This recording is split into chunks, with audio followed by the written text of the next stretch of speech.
Acompáñame a hacer un análisis de la serie en tendencia adolescencia. En esta serie el actor principal es Jamie, un adolescente de 13 años que se encuentra acusado por homicidio, ¿sí?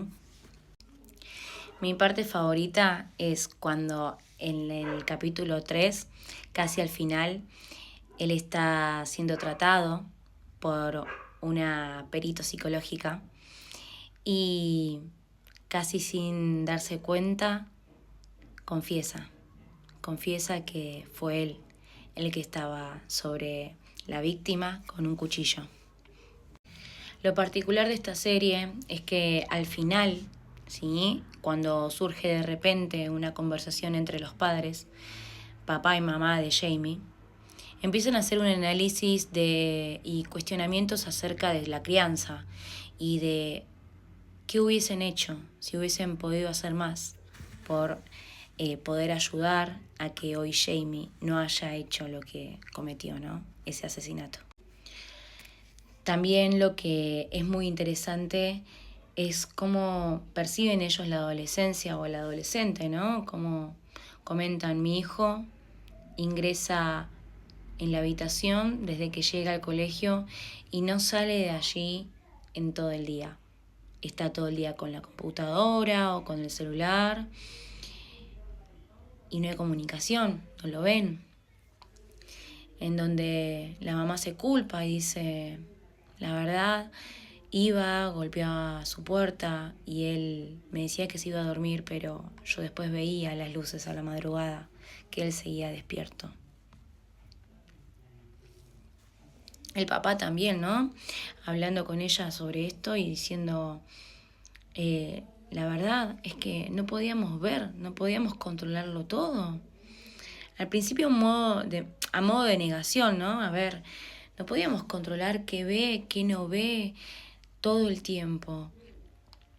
Pero después empiezan a surgir recuerdos entre ellos y lo súper singular de este caso, ¿no? Es como el papá recuerda que lo llevaba a entrenar y cuando Jamie cometía algún error, miraba al papá para ver si lo estaba viendo. Y el papá, desde su compasión o, a mi modo de ver, ¿no?, falta de poder ver la vulnerabilidad del otro, poder ver la frustración del hijo, miraba a otro lado y se hacía el que no veía. Entonces, Jamie tomaba esto como, bueno, mi papá se hacía el que veía para otro lado, para no ver mis errores. Para mi papá no tengo errores.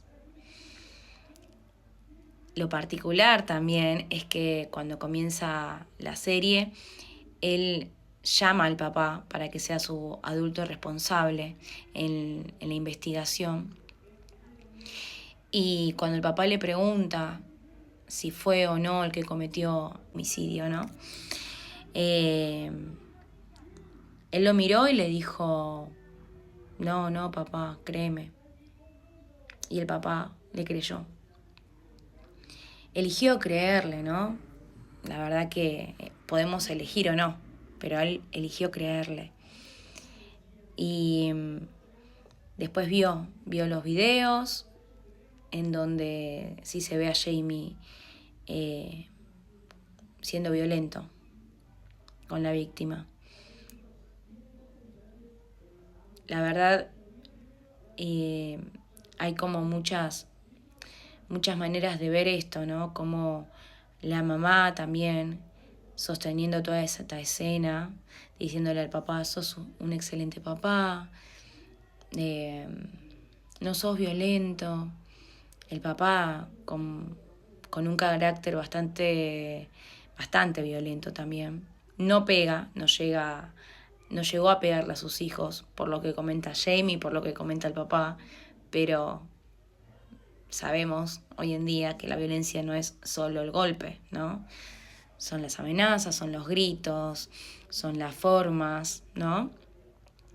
Entonces sí, de alguna manera ejercía violencia, no solo hacia Jamie, sino hacia el círculo familiar, hacia la madre, hacia la hermana. La mamá negando todo esto. Y Jamie también, ¿no? Defendiendo, mi papá es bueno.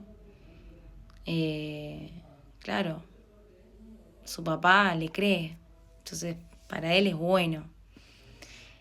Pero como desde la mirada psicológica esto puede desembocar, ¿no? en varias maneras de poder analizar en qué tanta atención le estamos dando a nuestros adolescentes. Nos dedicamos a hablar con ellos,